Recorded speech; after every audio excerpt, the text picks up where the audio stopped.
Shalom semuanya, selamat hari Minggu untuk kita semua. Ya, puji Tuhan kita bisa berkumpul pada sore hari ini. Mungkin biar lebih semangat bisa sambil sapa kanan kiri depan belakang, selamat hari Minggu. Ya, supaya lebih semangat ya. Buat yang di rumah juga bisa misalkan ibadah bersama keluarganya juga mengucapkan selamat hari Minggu. Kemudian di sore hari ini walaupun sudah mulai belum gelap sih tapi udah sore gitu.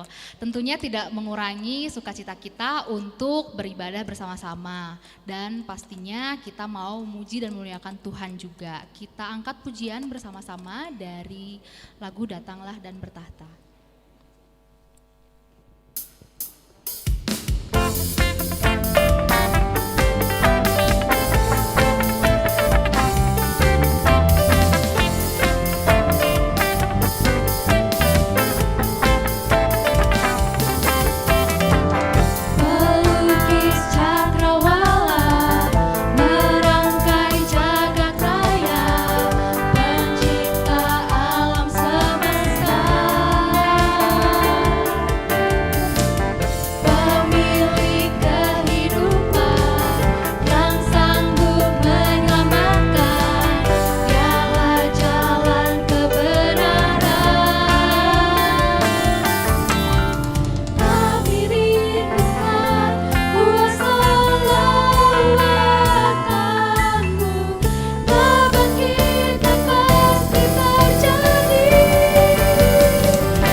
Di dalam nama Allah Bapa dan nama anaknya Tuhan Yesus Kristus dan nama Roh Kudus yang menciptakan langit dan bumi. Amin. Tuhan, aku cinta pada rumah kediaman-Mu. dan pada tempat kemuliaan-Mu bersemayam. Haleluya.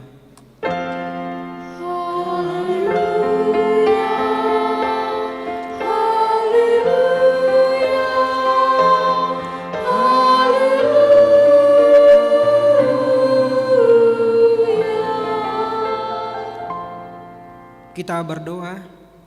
Ya Tuhan Allah Bapa kami yang di surga, Engkau telah memperkenalkan diri-Mu melalui firman-Mu bahwa Engkau mengasihi kami, yaitu dengan memberi pengampunan dosa kepada kami. Perkenalkanlah diri-Mu kepada kami supaya kami mengenal Engkau dan kami melakukan kehendak-Mu dengan kuasa Roh Kudus. Amin.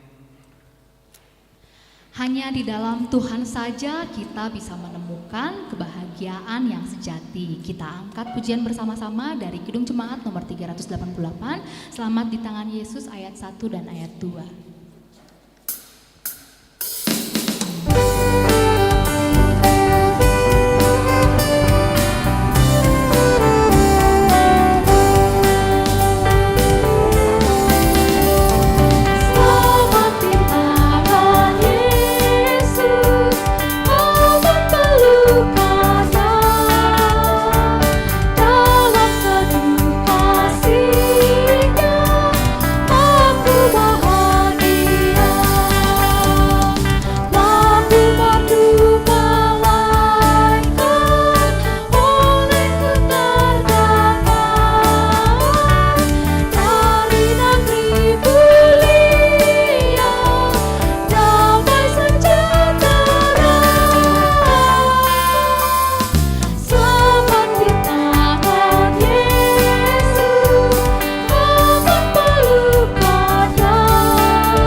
Yang kedua, titah kedua, jangan perbuat bagimu patung yang menyerupai apapun yang ada di langit atau yang ada di bumi atau yang ada di dalam air di bawah bumi untuk disembah atau dituruti. Demikian hukum Tuhan, marilah kita memohon kekuatan melakukan yang sesuai dengan hukum-Nya. Ya Tuhan Allah, kuatkanlah kami melakukan yang sesuai dengan hukum-Mu. Amin. Kita angkat pujian dari buku ND nomor 733, Dulo Ma'au O Tuhan ayat 1 dan ayat 2. Tuhan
Marilah kita merendahkan diri untuk mengaku dosa kita. Kita berdoa. Ya Tuhan Allah Bapa, Tuhan kami Yesus Kristus, Engkaulah Allah yang Maha Kuasa pencipta segala sesuatu. Engkau adalah adil menghakimi semua orang. Kami datang ke hadapan-Mu mengaku segala dosa kami yang kami lakukan karena melanggar hukum-Mu, baik melalui perkataan kami yang tidak benar maupun karena nafsu keinginan duniawi yang selalu mempengaruhi kami. Kami patut mendapat murka Tuhan akibat dosa kami itu. Tetapi Engkau adalah Tuhan pengasih dan penyayang. Kasihanilah kami, ampunilah segala dosa-dosa dan kesalahan kami di dalam anak-Mu Tuhan Yesus Kristus. Karuniakanlah kami Roh Kudus agar kami setia mengikut Engkau di dalam kebenaran dan kekudusan, dan memperoleh hidup yang kekal yang Tuhan janjikan bagi setiap orang yang percaya kepada anak-Mu Yesus Kristus dan Juru Selamat kami. Amin.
Dengarkanlah dan terimalah janji Tuhan tentang pengampunan dosa.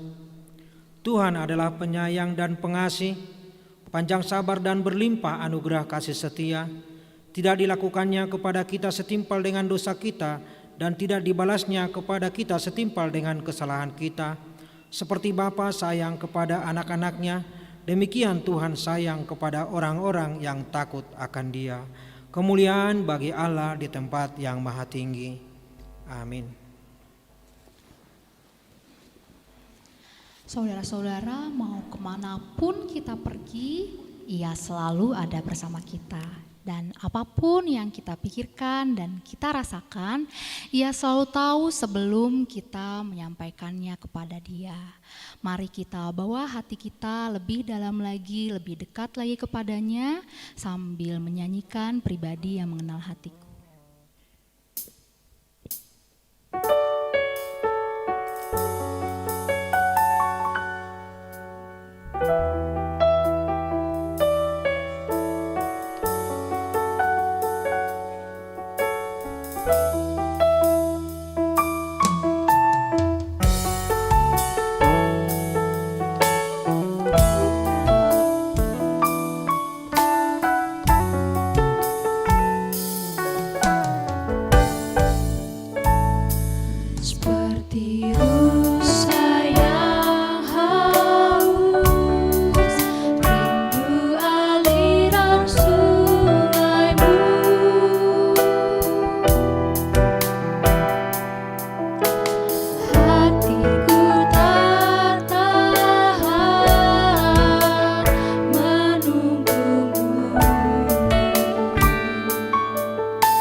Firman Tuhan epistel minggu ini tertulis di dalam kitab Mazmur pasal 139 ayat yang pertama sampai dengan ayat yang ke-12. Kita membacanya secara bergantian.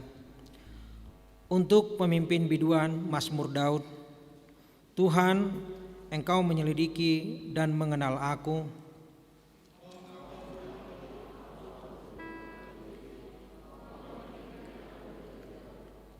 Engkau memeriksa aku kalau aku berjalan dan berbaring, segala jalanku Kau maklumi.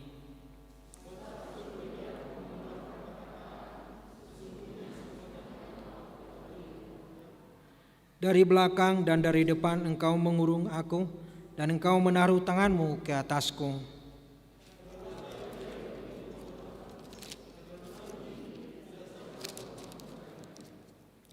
Kemana aku dapat pergi menjauhi roh-Mu? Kemana aku dapat lari dari hadapan-Mu?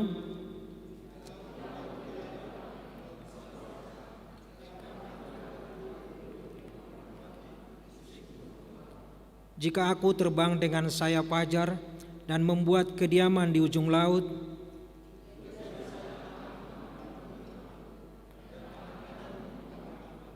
jika aku berkata, biarlah kegelapan saja melingkupi aku dan terang sekelilingku menjadi malam.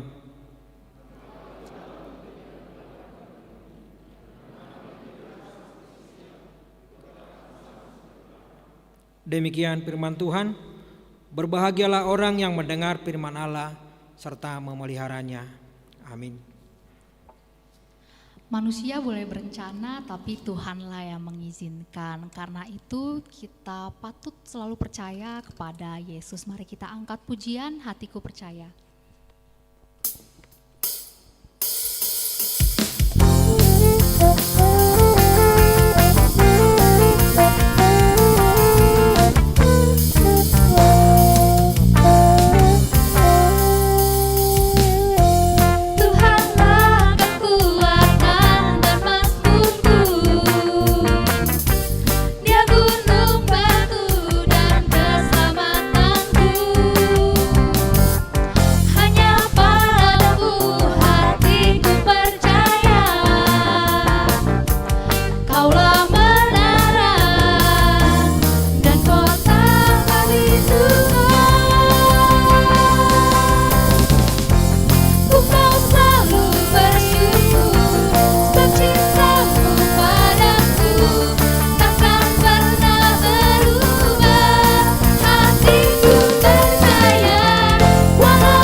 marilah kita bersama-sama mengaku iman kepercayaan kita sebagaimana teman-teman seiman di seluruh dunia kita bersama-sama mengucapkannya.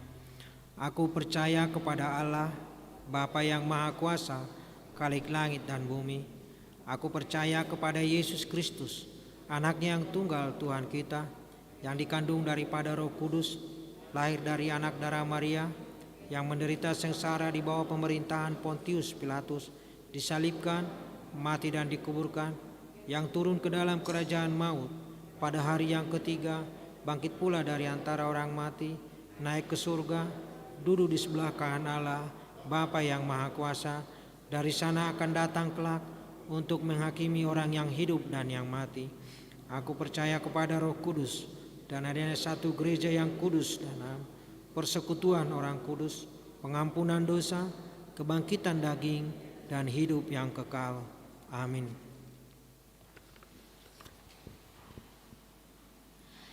Mari kita mendengarkan warta jemaat bagi kita pada hari Minggu ini.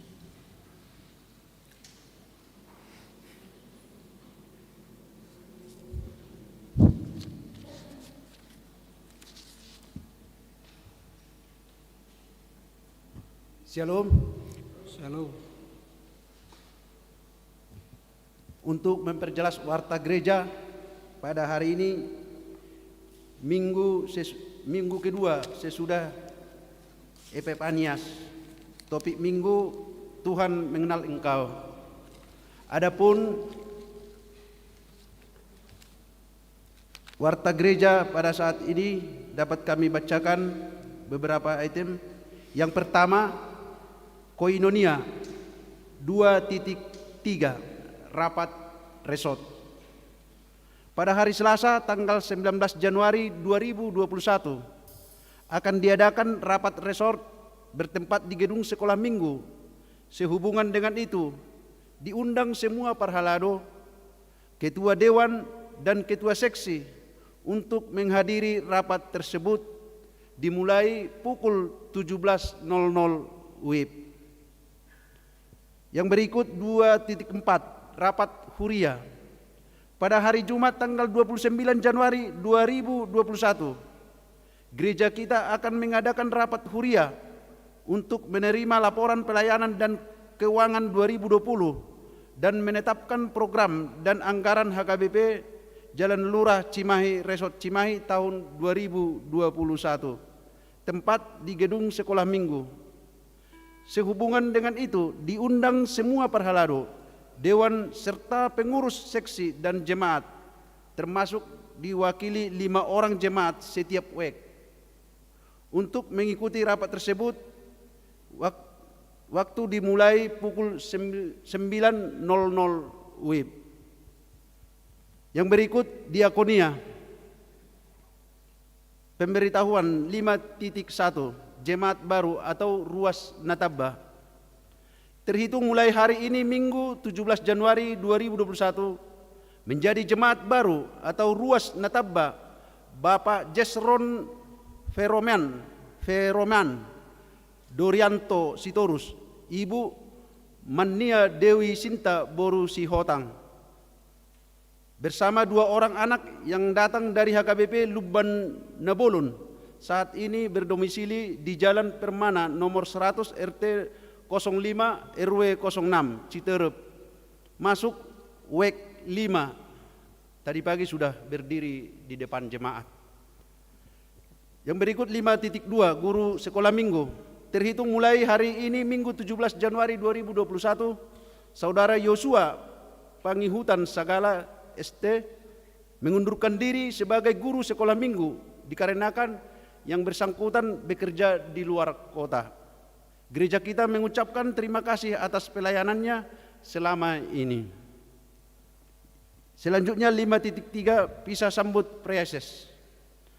Pada hari ini Minggu 17 Januari 2021 sudah diadakan acara pisah sambut preses distrik 18 Jabar Tendie dari Pendeta Danner W. Siregar STH MA kepada Pendeta P. Sitorus STH bertempat di Gereja HKBP Riau Marta Dinata, Bandung. Yang mengikuti acara tersebut dari HKBP Jalan Lurah Cimahi ialah Amang Pendeta Hasian BMS Purba STH atau Amang Pendeta Resort bersama keluarga. 5.4 Pembubaran Panitia Natal dan Tahun Baru. Pada hari Rabu tanggal 20 Januari 2021 akan diadakan pembubaran Panitia Natal 2020 dan Tahun Baru 2021 dimulai pukul 19.00 WIB bertempat di Gedung Sekolah Minggu. Diundang semua panitia Natal dan Perhalado untuk menghadiri acara tersebut. 5.5 Pendeta Fungsional. Rumah pendeta fungsional kembali pindah ke rumah Huria di lingkungan gereja dari rumah kontrakan di Jalan Sangkuriang, Cimahi. Gereja kita mengucapkan terima kasih kepada keluarga Oppu Pratama Simajuntak Boru Siregar karena pendeta dan keluarga sudah menempati rumah tersebut selama lebih 1 tahun. Yang terakhir 5.6 jadwal ibadah. Untuk ibadah hari Minggu tanggal 24 Januari 2021 yang beribadah yang pertama pukul 7.30 WIB adalah week 1, week 7 dan week 8. Untuk ibadah pukul 10.30 adalah week 2, week 3 dan week 5. Untuk ibadah yang ketiga untuk sore pukul 16.30 WIB adalah week 4, week 6 dan week 9. Demikian warta gereja. Tuhan memberkati. Shalom.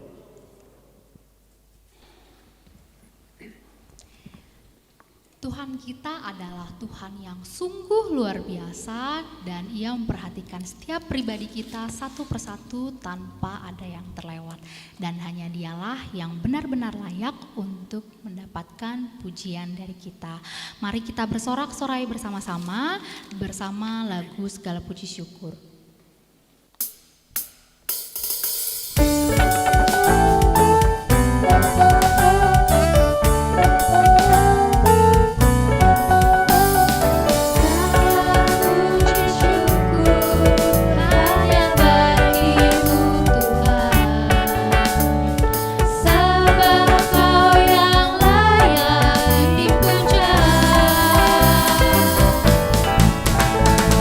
Tapi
Damai sejahtera Allah yang melampaui akal dan pikiran manusia, itulah yang memelihara hati dan pikiranmu dalam Yesus Kristus Tuhan kita. Amin. Salam. Bapak Ibu saudara-saudara yang dikasihi dalam nama Tuhan kita Yesus Kristus, kami juga menyapa dan mengucapkan selamat minggu, salam sehat bagi Bapak Ibu yang beribadah secara live streaming dimanapun Anda berada.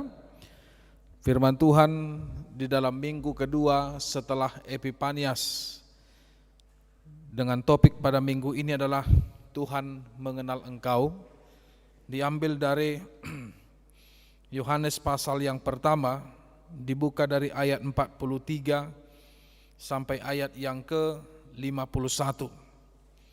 Saudara-saudara, mari kita membaca firman Tuhan dengan responsoria. Pada keesokan harinya, Yesus memutuskan untuk berangkat ke Galilea. Ia bertemu dengan Filipus dan berkata kepadanya, "Ikutlah aku."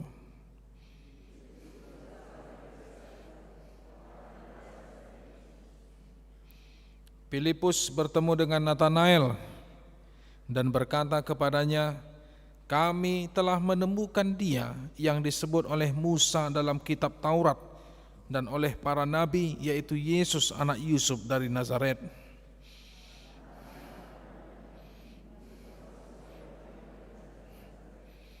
Kata Filipus kepadanya, "Mari dan lihatlah." Yesus melihat Natanael datang kepadanya, lalu berkata tentang dia, "Lihatlah, inilah seorang Israel sejati, tidak ada kepalsuan di dalamnya."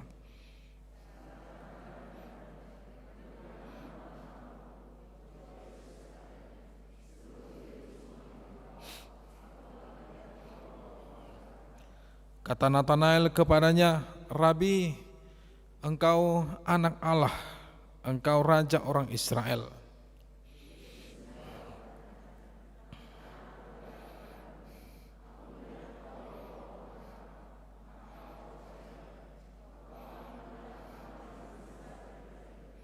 Sama-sama. Lalu kata Yesus kepadanya, "Aku berkata kepadamu, sesungguhnya engkau akan melihat langit terbuka dan malaikat-malaikat Allah turun naik kepada anak manusia." Demikian firman Tuhan. Baik, saudara-saudara yang terkasih dalam Tuhan Yesus Kristus, ada pepatah yang sampai saat ini masih relevan, yang sering kita dengar, yang berasal dari pepatah timur. Perkataannya demikian, "Tak kenal maka tak sayang, tetapi setelah dikenal maka akan disayang." Terkadang ada juga relevannya, ada juga benarnya pepatah itu. Karena kita adalah manusia yang hidupnya saling berdampingan, saling membutuhkan, bahkan hidup manusia yang hidup secara sosial, mau tidak mau kita harus membutuhkan orang lain dan kita harus dipaksa untuk mengenal dan juga berhubungan dengan orang lain.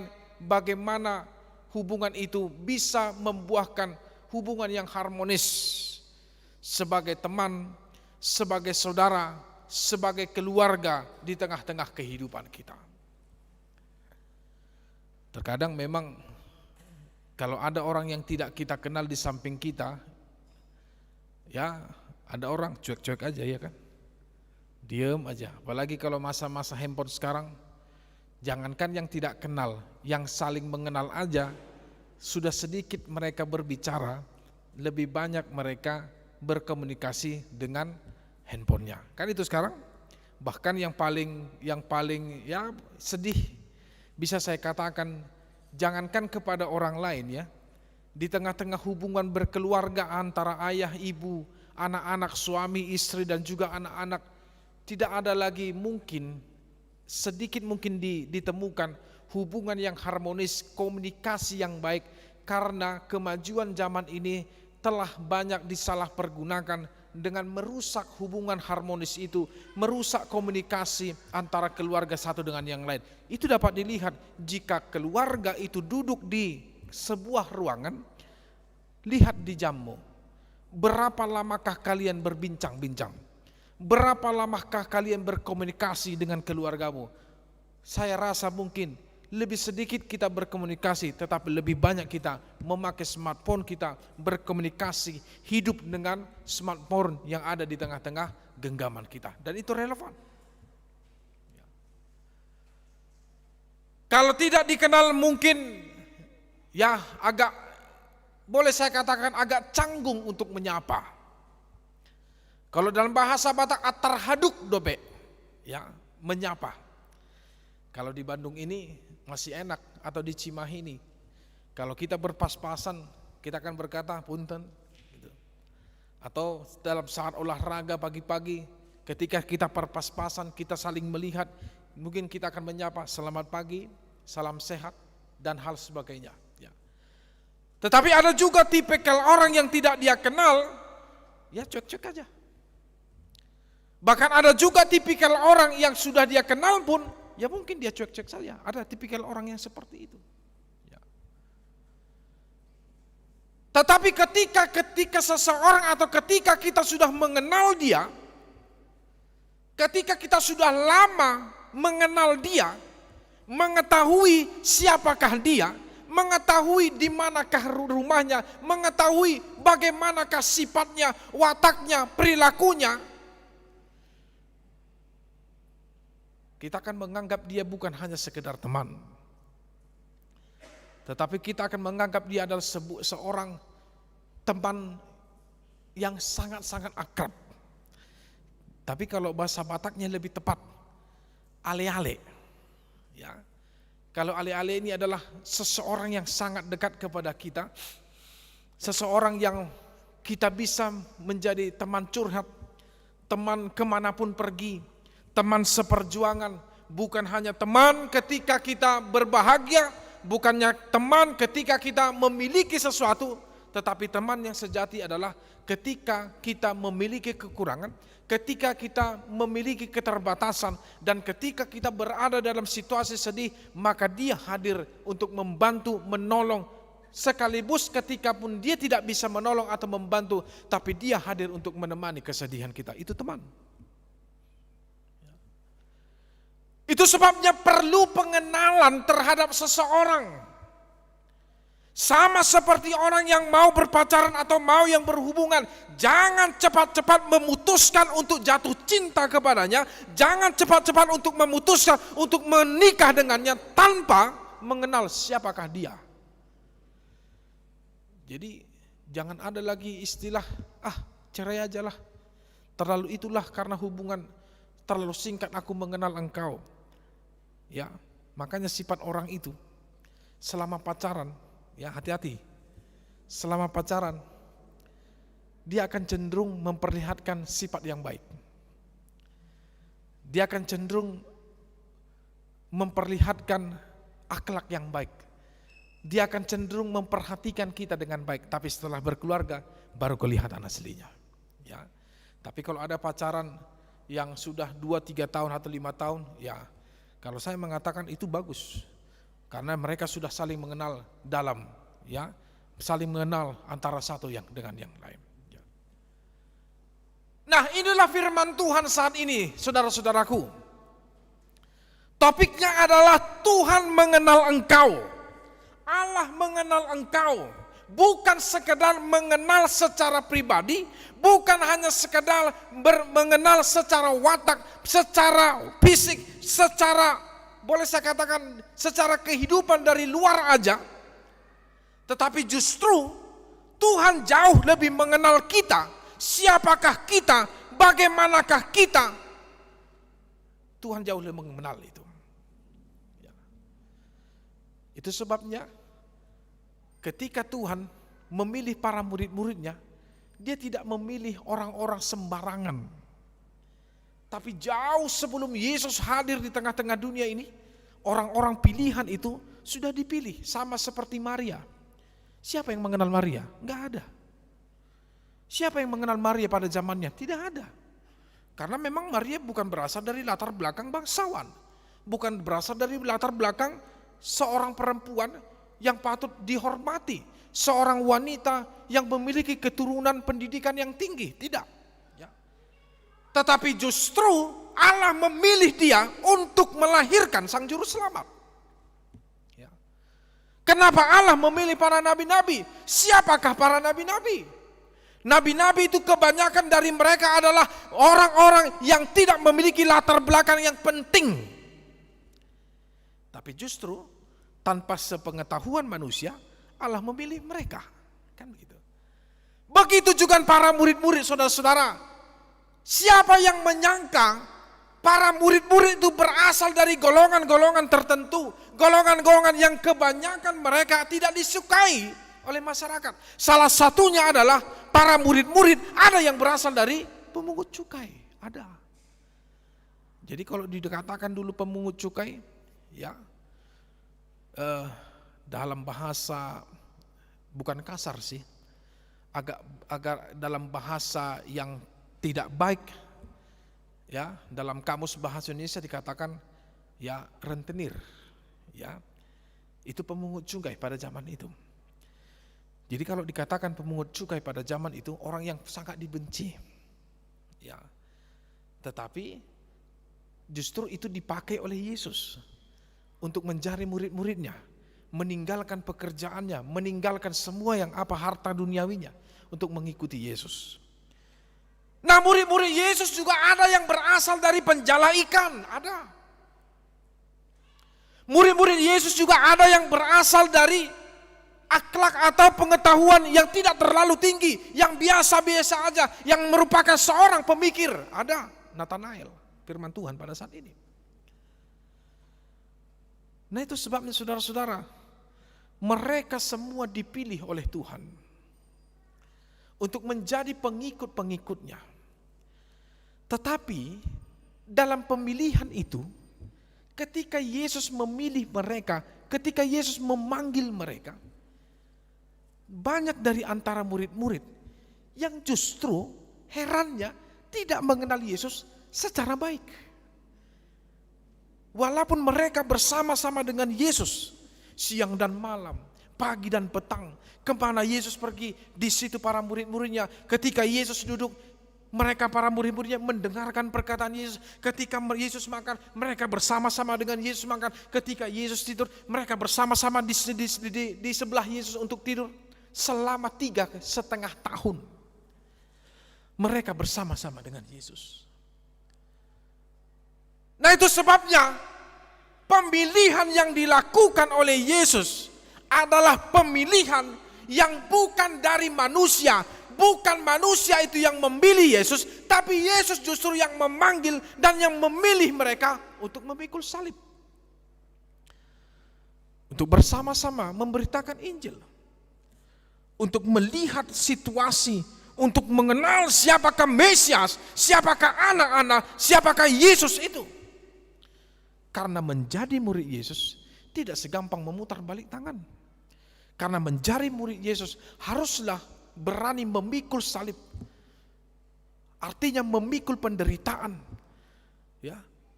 Tidak lagi terpaut hidupnya terhadap kehidupan duniawi. Meninggalkan sanak keluarga, meninggalkan orang tua, meninggalkan pekerjaan, meninggalkan hartanya. Ke situ Yesus memanggil mereka. Dan salah satunya yang dipanggil oleh Yesus di dalam pemanggilan murid-murid yang pertama itu adalah bernama Nathanael. Nathanael itu adalah seorang pemikir. Nathanael itu adalah seorang terpelajar. Nathanael itu adalah seorang yang memiliki pengetahuan tentang sejarah orang Israel karena dia berasal dari orang Yahudi. Tetapi Yesus sudah memilih dia. Walaupun Nathanael belum mengenal, jangankan mengenal Yesus ya. Mendengar tentang Yesus pun Nathanael buta sama sekali. Tetapi inilah pemilihan dan pemanggilan yang dipanggil oleh Yesus. Itu sebabnya dalam firman Tuhan pada saat ini, ketika Yesus berjalan dengan Filipus, Lalu di tengah jalan, Filipus bertemu dengan Natanael. Lalu Filipus berkata kepada Natanael, "Hei Natanael, kami telah menemukan seseorang yang telah diberitahukan oleh Musa dan kitab Taurat dan oleh para nabi-nabi. Dialah Yesus, anak Yusuf yang berasal dari kota Nazaret." Tetapi dengan sinis ketika Natanael mendengarkan ucapan Filipus itu, dia berkata di ayat 46,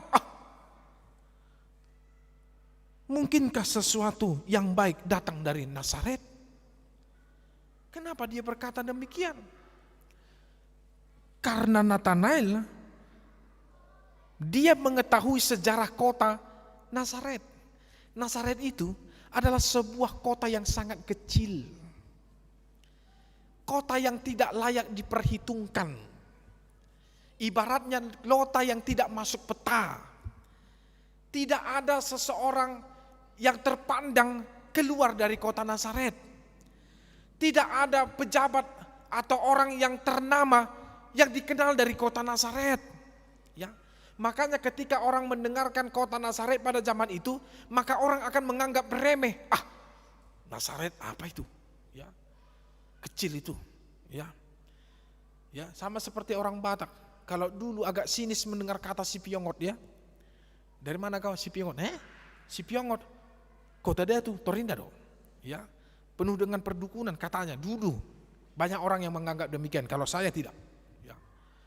Nah, begitu sinisnya Natanael menganggap bahwa Nazaret itu adalah kota yang kecil. Tidak mungkin seseorang yang berasal dari kota Nazaret itu akan menjadi orang yang terpandang.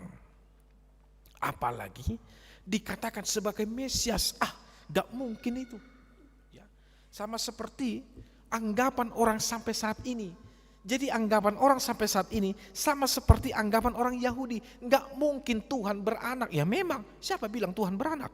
Jadi kalau ditanya sama anak kalian, Tuhan kalian beranak? Enggak.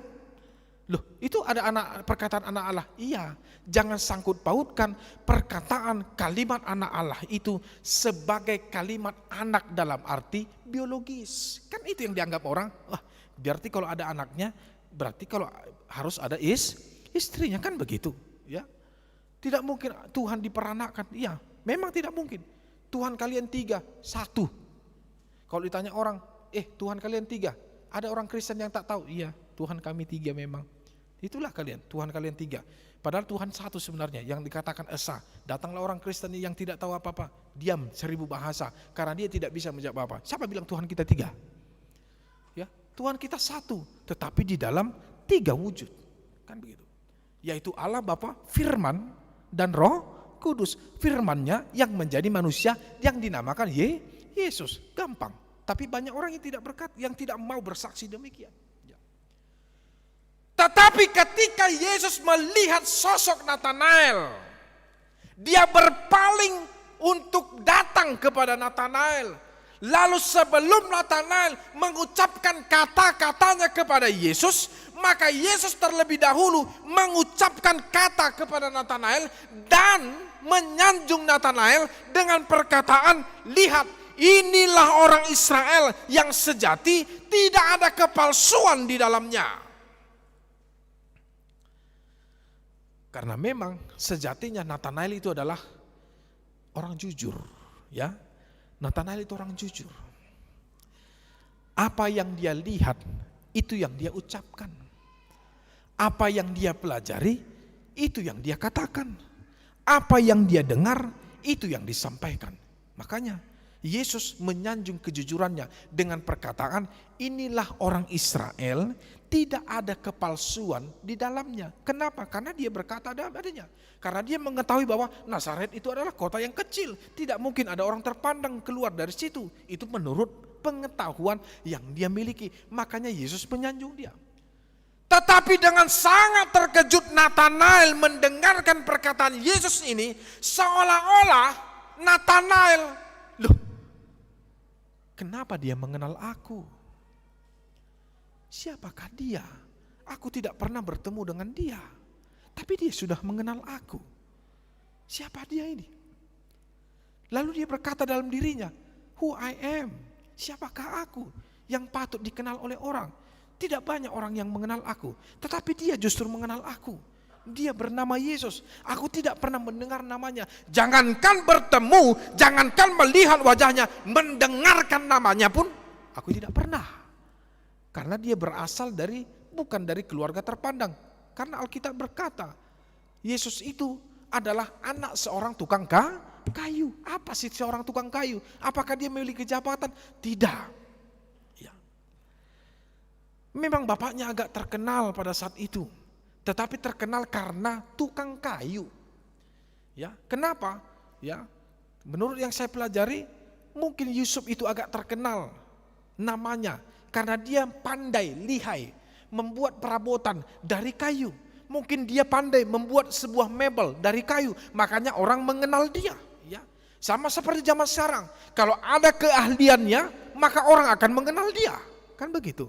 Tetapi pengenalannya kepada Yesus hanya sebatas anak tukang kayu, bukan anak bangsawan, bukan anak kerajaan, bukan anak orang kaya, tetapi sebatas sebagai anak tukang kayu yang berasal dari kota Nazaret. Tetapi Roh Kuduslah yang menggugah hati dan pikiran Nathanael. Perkataan Yesus itulah yang membuka tembok-tembok dan meruntuhkan tembok-tembok kepercayaannya. Ternyata yang berkata kepada dia adalah bukan orang sembarangan. Dia adalah Mesias, dia adalah anak Allah. Dia adalah Yesus sang juru selamat. Makanya ketika Yesus berkata demikian, sontak dia terkejut. Lalu tidak lama kemudian dia berkata, Rabi, engkau anak Allah, engkau raja orang Israel. Dan Yesus pun menyapa dia, aku berkata kepadamu, aku setelah mengenal engkau pada saat engkau di bawah pohon ara, maka engkau percaya. Engkau akan melihat hal-hal yang lebih besar daripada itu. Lalu Yesus juga berkata kepadanya, aku berkata kepadamu, sesungguhnya engkau akan melihat langit terbuka dan malaikat-malaikat Allah turun naik kepada anak manusia. Itu pengenalannya. Saudara-saudara, Bapak Ibu yang terkasih dalam nama Tuhan Yesus Kristus, sesingkat itu orang bisa mengenal Yesus asalkan Roh Kudus bekerja dalam hatinya dan dia membuka hati dan pikirannya dalam pekerjaan Roh Kudus. Lihat orang-orang yang menjadi orang Kristen. Kalau kalian sering menonton YouTube, jangan lupa juga kalian menonton kesaksian-kesaksian orang yang percaya kepada Yesus. Ya. Bisa jadi mereka lama untuk percaya kepada Yesus, tapi bisa jadi sesingkat mungkin dalam waktu yang tidak terlalu panjang, seseorang bisa percaya kepada Yesus. Buktinya dalam kitab ada. Siapa itu? Paulus. Paulus dulu bernama Saulus, orang Yahudi yang sangat-sangat membenci kehadiran orang Kristen. Dia ikut menangkap orang Kristen, dia ikut membakar bait-bait suci Allah, dia ikut memenjarakan orang Kristen. Kemanapun dia disuruh untuk pergi menangkap orang Kristen, dia mau. Tapi ketika perjalanan ke Damaskus, maka Allah, Yesus menangkap dia. Maka Yesus memperlihatkan diri kepada dia dengan kilauan cahaya yang membutakan matanya. Tapi orang-orang yang ada sekelilingnya tidak mengetahui ternyata pada saat itu Saulus sedang dalam penglihatan. Lalu dia berkata kepada yang cahaya itu, Yesus berkata, Saulus, Saulus. Lalu Saulus berkata, siapakah engkau Tuhan? Akulah Yesus yang telah engkau aniaya itu. Seketika itu juga Paulus percaya bahwa Yesus memang betul-betul ada. Seketika itu Paulus percaya bahwa Yesus itu betul-betul adalah anak Allah yang telah mati dan bangkit, yang bersama-sama dengan Allah. Karena tidak ada pernah fenomena seperti itu yang melanda kehidupan manusia kecuali seizin Tuhan. Dan tidak ada fenomena penglihatan kalau bukan Tuhan sendiri yang memperlihatkan diri kepada orang-orang tertentu. Begitu juga yang pengarang kitab Wahyu, penulis kitab Wahyu, Yohanes, yang dibuang di pulau Patmos. Dia yang digoreng hidup-hidup. Dia adalah salah satunya murid Tuhan Yesus yang selamat. Dari antara ke-12 murid Yesus termasuk Matias yang merupakan pengganti daripada Yudas Iskariot. Dia dibuang ke Patmos, tetapi dia mendapatkan penglihatan. Yesus sendiri yang memberikan dia penglihatan itu. Penglihatan masa depan, penglihatan tentang akhir zaman, penglihatan tentang kegenapan janji Allah. Lalu dia menuliskan kitab Wahyu, itu benar. Nah, saudara-saudaraku yang terkasih dalam Tuhan Yesus Kristus, apa yang mau disampaikan firman Tuhan pada kita, terlebih kepada kalian kaum muda pada saat ini? Sama seperti Nathanael, Yesus telah memanggil dan memilih dia. Seperti itu juga kita menginang, saudara-saudaraku. Kita itu bukan saja dipanggil, tapi kita itu telah dipilih oleh Tuhan menjadi pengikut dia, menjadi orang Kristen yang sejati, menjadi pekabar Injil, menjadi alatnya untuk menyebarkan firman Tuhan. Tapi untuk itu, kita harus lebih mengenal dulu. Kenapa kita menjadi orang Kristen? Apakah untungnya menjadi orang Kristen? Apakah enaknya menjadi orang Kristen? Saya mau tanya dulu, yang di sebelah kanan ini. Sejak kapan kalian menjadi orang Kristen? Kalau yang Pargulu Malua sama saya pasti tahu. Sejak kapan? Jangan lihat temannya, sejak kapan? Sejak SD?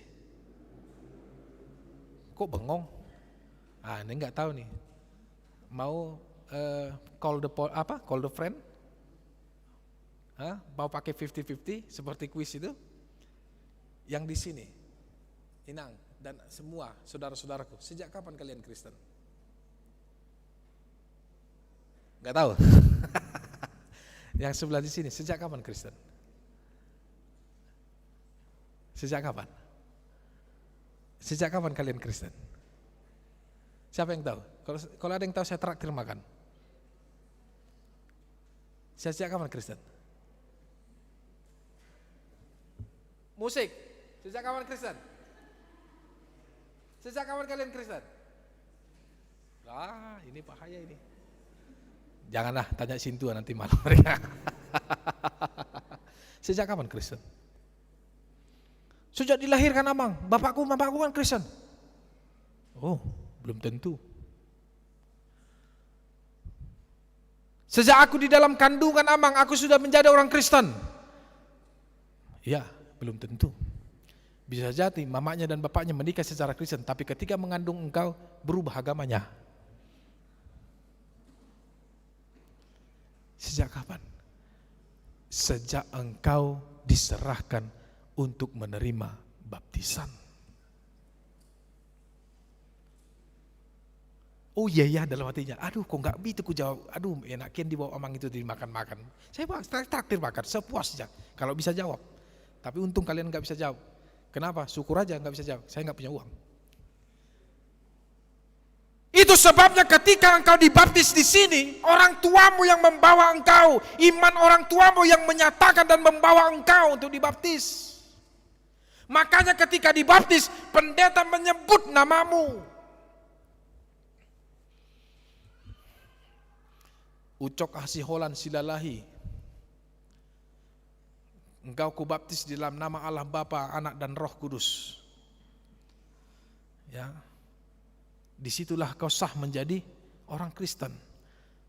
Maka dalam agenda dan nyanyian itu disebutkan bahwa namamu, nama yang telah dibaptis itu telah tercatat di buku kitab kehidupan. Ada orang songong, itu nama baptisnya ketika dewasa, karena dia tahu namanya itu jelek, digantilah namanya.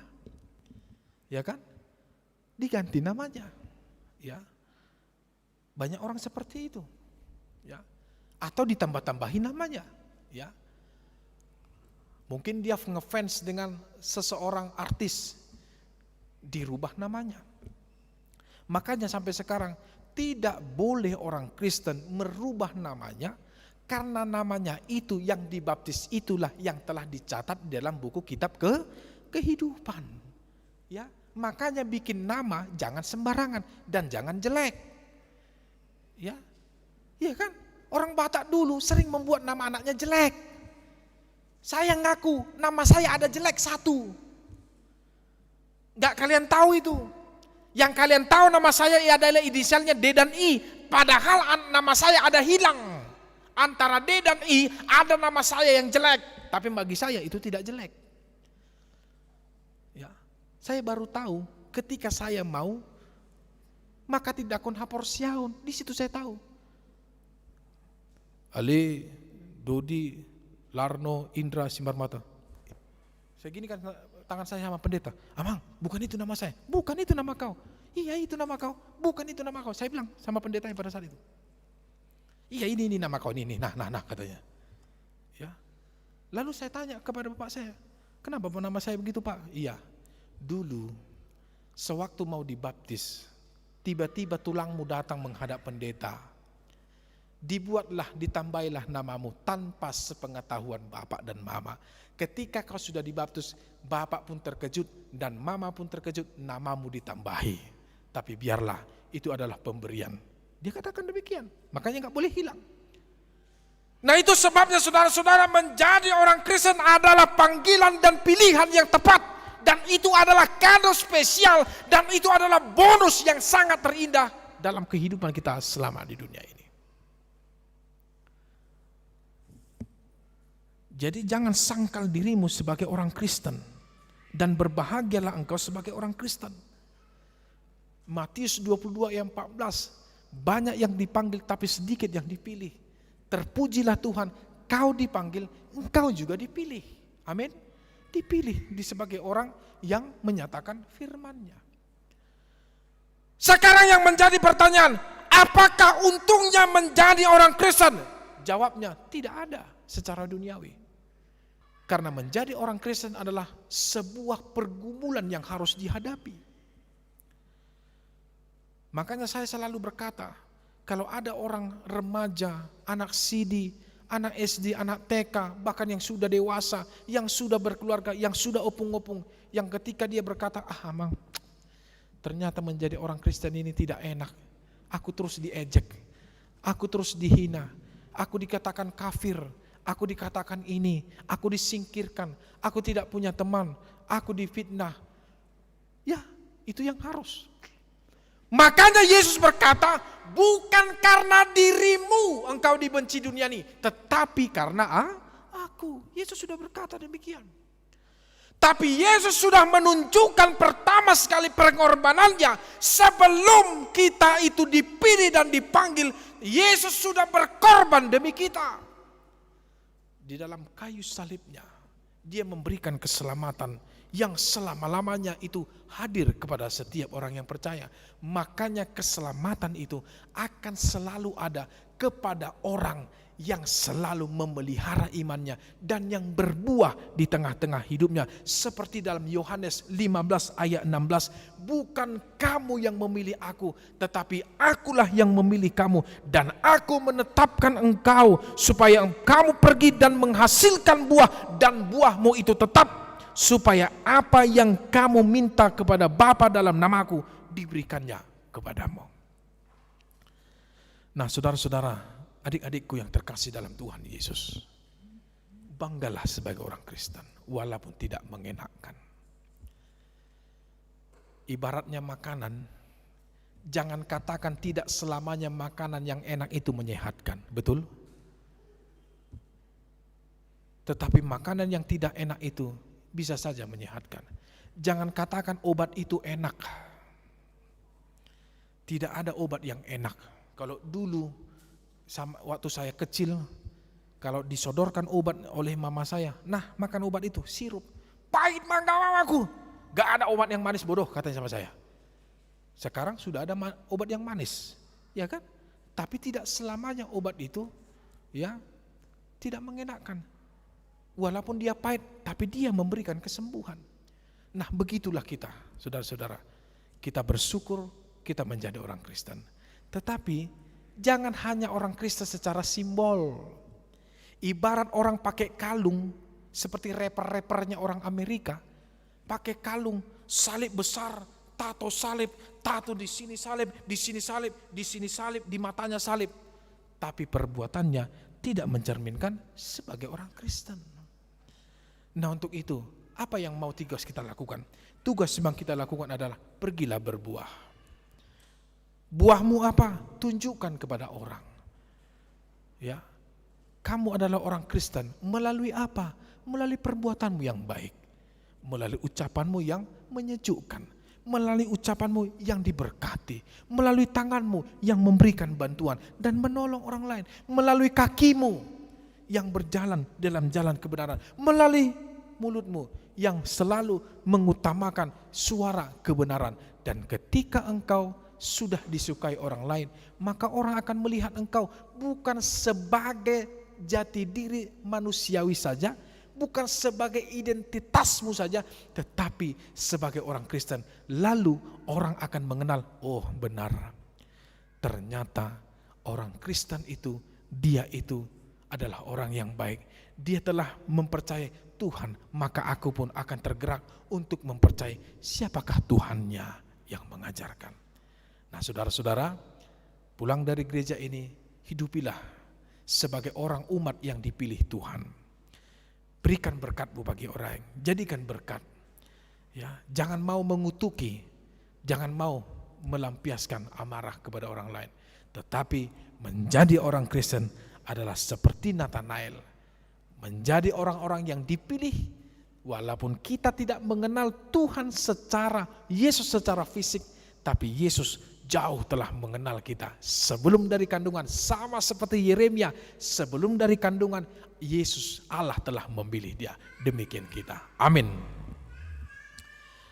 Kami bersyukur dan berterima kasih ya Tuhan Allah kami di dalam Yesus Kristus Juru Selamat kami yang hidup.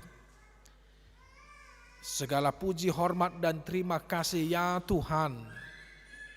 Karena pada saat ini kami bersyukur Engkau masih memberikan kami kesempatan untuk beribadah, berkumpul, memuliakan nama Tuhan, mendengarkan firman-Mu di dalam kebenaran dengan topik Engkau telah mengenal kami. Terima kasih. Kami telah Engkau panggil dan Engkau pilih sebagai orang pengikut Engkau, orang Kristen yang selalu memberikan berkat yang Tuhan berikan kepada orang lain. Orang Kristen yang bukan saja sebagai simbol, tetapi orang Kristen yang bertumbuh, berakar, berbuah di tengah-tengah dunia ini. Biarlah Tuhan, hidup kami ini berbuah kepada orang lain, menjadi berkat bagi orang lain. Terima kasih, bukan kami yang memilih Engkau, tetapi Engkau ya Tuhan yang telah memilih kami sebagai anak-anak-Mu, sebagai orang-orang yang Engkau kasihi. Demikian Tuhan, biarlah melalui hidup kami, orang-orang yang belum mengenal Engkau semakin mengenal Engkau di dalam keselamatan dalam diri anak-Mu Tuhan kami, Yesus Kristus Juru Selamat kami yang hidup. Terima kasih. Inilah doa kami ya Tuhan. Terima kasih dengan segala syukur. Dalam nama anak-Mu Yesus Kristus kami berdoa dan mengucap syukur. Amin. Bapak Ibu, mari kita memuliakan nama Tuhan. Kita berikan persembahan kita yang terbaik untuk pekerjaan Tuhan.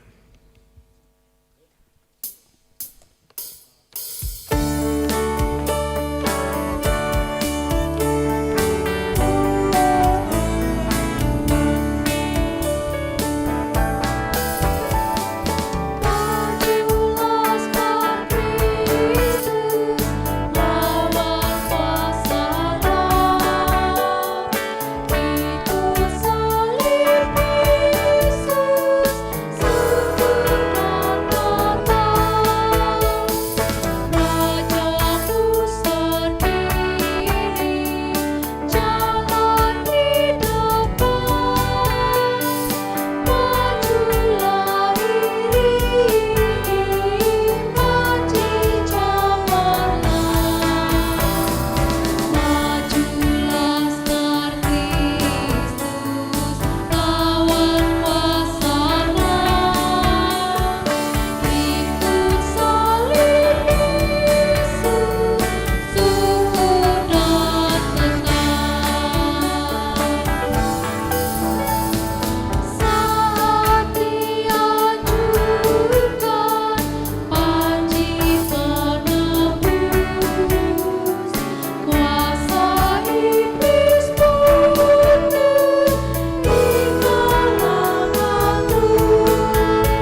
Kita bangkit berdiri. Majulah Laskar Kristus, lawan kuasa gelap. Ikut salib Yesus, syukur dan tenang. Pakai Laskar Jaya, gereja maju terus.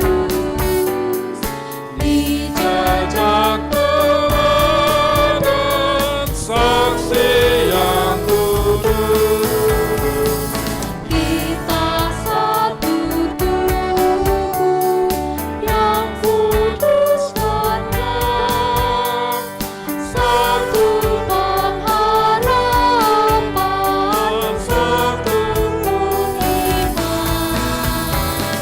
Maju Laskar Kristus, lawan kuasa gelap. Ikut salib Yesus, syukur dan tetap. Mari kita berdoa menyerahkan persembahan kita kepada Tuhan. Ya Allah Bapa kami yang di surga, kami mengaku bahwa Tuhan adalah sumber dari segala karunia yang melimpah dalam kehidupan kami masing-masing. Sebagian daripada karunia itu kami serahkan kembali sebagai persembahan kepada Tuhan. Terimalah dan berkatilah persembahan umat-Mu ini, agar dapat kami pergunakan untuk pekerjaan dan pelayanan kerajaan Tuhan di dunia ini. Bukalah hati kami untuk mengenal betapa banyak berkat dan karunia yang kami peroleh dari Tuhan, supaya kami senantiasa bersyukur kepadamu dalam nama Yesus Kristus Tuhan kami. Amin. Tuhan karuniamu, roh dan jiwaku semua,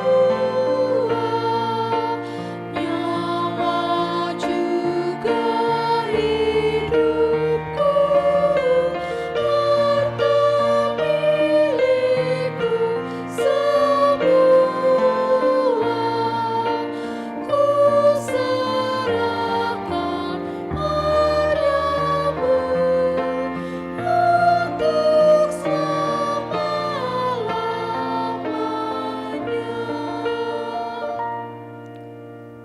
Bapa kami yang di surga, dikuduskanlah namamu, datanglah kerajaanmu, jadilah kehendakmu di bumi seperti di surga.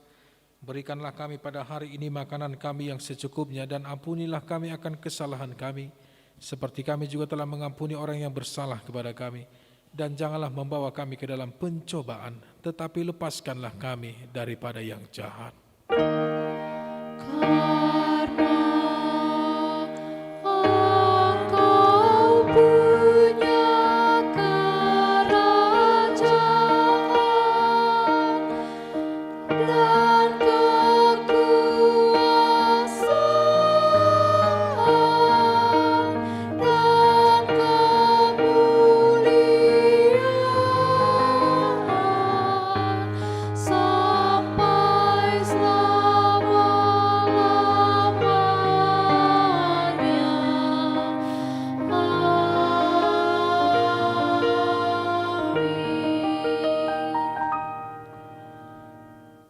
Tuhan memberkati engkau dan melindungi engkau. Tuhan menyinari engkau dengan wajah-Nya dan memberi engkau kasih karunia. Tuhan menghadapkan wajah-Nya kepada engkau dan memberi engkau damai sejahtera. Amin.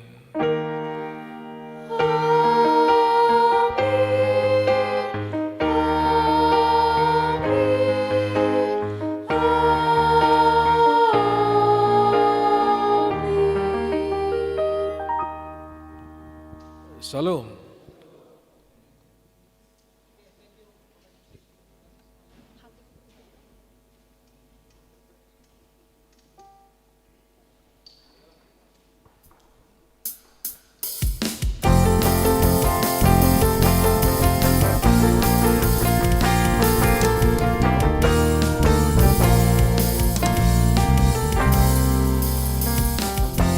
Tuhanlah kekuatan dan mas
kasih setiamu tak pergi dariku.